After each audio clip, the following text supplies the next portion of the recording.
Hello সবাইকে, আবার একটা ব্লগ নিয়ে চলে এসেছি। তো শীতের সকাল, প্রচণ্ড ঠান্ডা পড়েছে, আর এটা ছিল পৌষ মাসের শেষ শনিবার। ভিডিওটা আপলোড করতে একটু দেরি হয়ে যাচ্ছে। তো আমি আর বোন মিলে গেছিলাম হচ্ছে বিষ্ণুপুর কালীবাড়ি বহরমপুরে। তো এখানে প্রত্যেক বছর পৌষ মাসে শনিবার এবং মঙ্গলবার করে অনেক মানুষ আসেন। গোটা মুর্শিদাবাদ বলো, সব জায়গাকার মানুষ সেখানে আসেন মায়ের দর্শন করতে।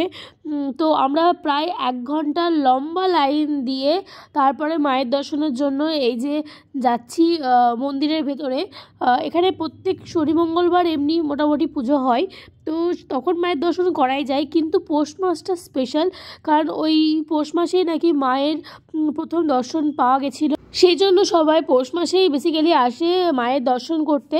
তো খুব ভিড় হয় এই সময়, এবং মানুষজন এখানে এসে ফিস্টও করে, পিকনিকও করে। তো তারপরে এখানে ভেতরে যাচ্ছিলাম, আর এখানে এই যে প্রচণ্ড ভিড়, সব কিছু ঠিকঠাক করে রাখতে বলা হচ্ছিলো। আর এখানে আগে বলি দেওয়া হতো, যেটা এখন পুরো নিষিদ্ধ হয়ে গেছে, এখন এসব দেওয়া হয় না। তো এটা মন্দিরের ভেতরটা, মানে এরপরে যখন আমি আসবো কোনো একটা ফাঁকা সময় তখন পুরোটা দেখাবো। তো আমি ভাবতে পারিনি যে মায়ের পুজো দিতে গিয়ে এত ভালো করে মায়ের ভিডিওটা আমি করতে পারবো, কারণ এত ভিড় থাকে সেই সময়।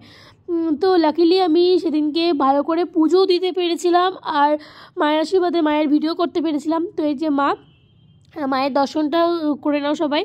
আর সেই সময় আমি পুজো টুজো দিয়ে কিছুক্ষণ দাঁড়িয়ে থেকে, যে এই সময় পুজো টুজো হচ্ছিলো ওই দিকটাতে, আমরা এই দিকটাতে দাঁড়িয়েছিলাম। তো যাই হোক, মায়ের দর্শন করে আমরা আবার বেরিয়ে গেলাম। তো ব্লগটা খুব ছোট ছিল, আর ছোটো করেই ব্লগটা বানিয়েছি। তারপর এখানে আরও মূর্তি আছে মায়ের, তো সেগুলো দর্শন করছিলাম। আর এখানে বাইরে বেরিয়ে তারপরে চাঞ্জল আর টিপ নিয়ে এখানে মেলা হয় একটা, ওই মেলাটা একটু ঘুরছিলাম। তো আমি আর বোন সেগুলো করে তারপর বাড়ির দিকে রওনা দিচ্ছিলাম। তো এই মেলার ভিডিওটা আমি শর্টসে ছেড়েছি, যারা দেখোনি দেখে নিতে পারো, পৌষ মেলা হিসাবে। তো ব্লগটা এখানেই শেষ করছি। টাটা, কেমন লাগলো অবশ্যই জানাবে। Bye bye.